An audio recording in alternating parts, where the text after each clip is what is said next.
Hi friends, welcome back to Deeksha blogs.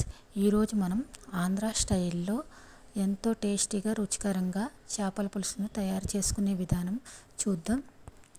ఇలా cut చేసి పెట్టుకొని ఉన్న చేప ముక్కలలో కొంచెం పసుపు, కొంచెం సాల్ట్ వేసుకొని బాగా వాష్ చేసుకోవాలి. ఇలా వాష్ చేసుకోవటం వల్ల ఆ చేపలో ఉన్న నీచుతనం అనేది పోతుంది, కూర స్మెల్ అనేది రాదు. ఇలా వాష్ చేసుకొని పక్కన పెట్టేసుకోవాలి.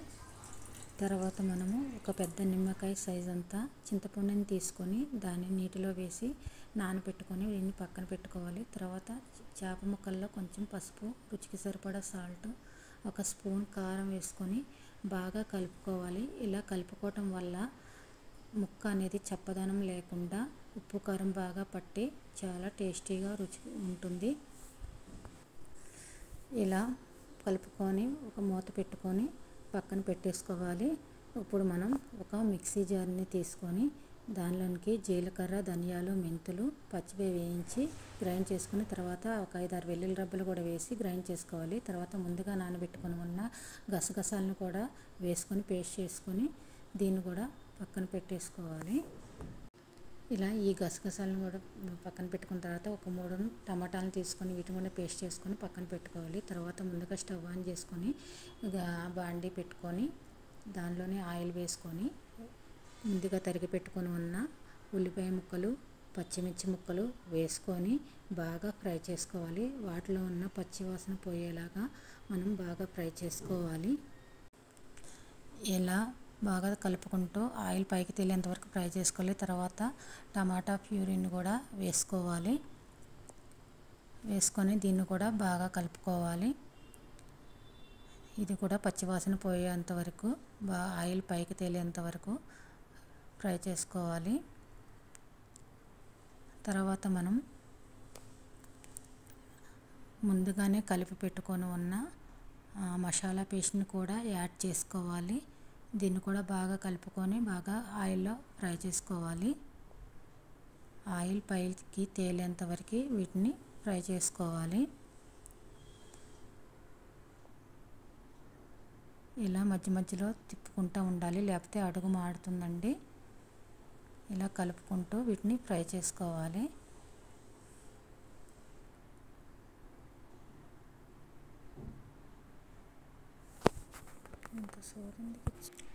ఇలా ఆయిల్ పైకి తేలేంత వరకు వీటిని వేగనీయాలి. తర్వాత కొంచెం పసుపు, ఒక స్పూన్ కారం, రుచికి సరిపడా సాల్ట్ వేసుకోవాలి. ఆల్రెడీ ఇందాక ముక్కల్లో కలుపుకున్నాం కాబట్టి ఎక్కువ తినేవాళ్ళు ఎక్కువ వేసుకోండి, తక్కువ తినేవాళ్ళు తక్కువ వేసుకోండి. ఇలా అడుగు మాడకుండా తిప్పుతూ వేయించుకోవాలండి. దీన్ని ఇలా ఫ్రై చేసుకోవాలి. ఇలా ఆయిల్ పైకి తేలేంత వరకు వీటిని వేగనివ్వాలి. తర్వాత ముందుగా రెడీ చేసి పెట్టుకున్న చింతపండు పులుసును కూడా యాడ్ చేసుకోవాలి. యాడ్ చేసుకొని దీన్ని కూడా ఒకసారి బాగా కలుపుకోవాలి. ఇలా కలుపుకున్న తర్వాత ఈ చింతపండు పులుసు బాగా ఉడకనియాలి. ఇలా ఆయిల్ పైకి తేలేంత వరకు ఉడకనివ్వాలి.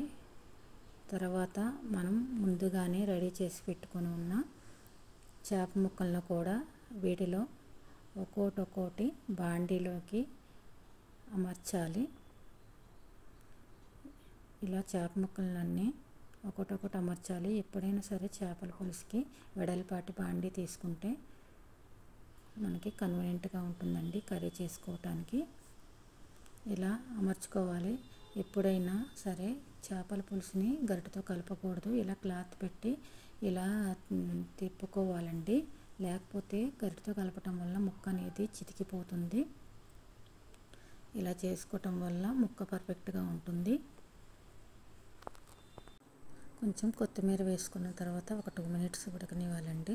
అంతేనండి, ఆంధ్ర స్టైల్లో ఎంతో రుచికరంగా ఉండే చేపల పులుసు తయారు చేసుకునే విధానం అండి.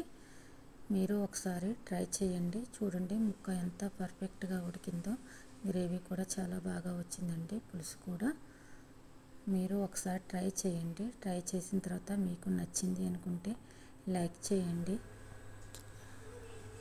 కామెంట్ చేయండి, మన ఛానల్ని సబ్స్క్రైబ్ చేయండి.